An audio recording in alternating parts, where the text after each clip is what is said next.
بسم الله الرحمن الرحيم maanta waxaan shir muhiim la galay ambassadorka EU-da iyo madaxda hay'adda World Vision Somaliland kulankaas waxa kale muhiim oo aanu kaga wada hadlaynay taageerada ay midowga Yurub siiyo Somaliland la xiriirta arrimaha caafimaadka gaar ahaan xanuunkan hadda faafay ee COVID-19 sidoo kale waxaan ka wada hadalay World Vision oo iyana ah hay'ad aad u muhiim ah oo mashaariic muhiim ah caafimaadka ugu horeeya ka wada Somaliland waxa ugu muhiimsanaa oo nuxurku ahaa in mashaariicdii hore u socon jiray qaar ka mid ah dib loo eegay oo lagu daray qoondo ah in xanuunka wax laga qabto waliba u gaara goobihii uu ka socday mashruucaasi ka socday oo gobolka Togdheer oo aanu saaradahan qalabka maanta ku doonay aanu geyn doono halkii lagu talagalay gobolka Togdheer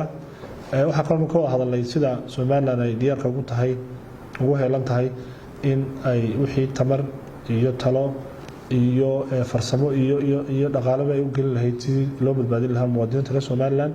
arintan aan uga codsanayn saaxiibadeena caalamka oo ugu horeysay EU-du ay nagala shaqeeyaan iyo noqdo qorshaha ku shaqeynayaan in wax lagu caawinayaan noqdo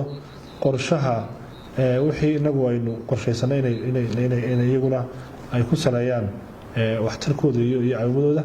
waxa kale oo aanu ka sheegnay in aan tariktii horeysay noqonayso ay arrimaha sistema socon doonaan oo maalmaha soo socotana arrimahan hay'ado kale oo mashaariicda EU-du ay maalgeliso iyaguna ka shaqeeya ay sidaas oo kale ay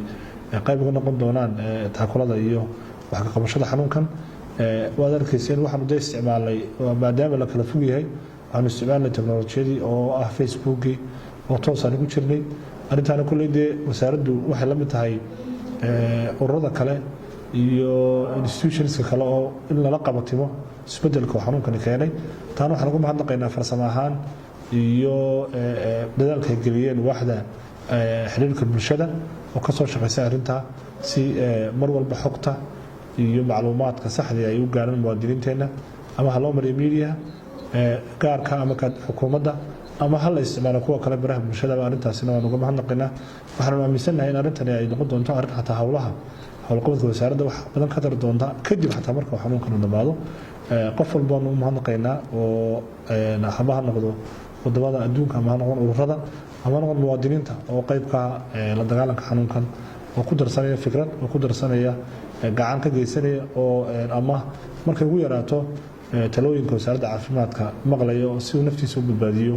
iyo nafta muwaadiniinta kale aad baad mahadsantahay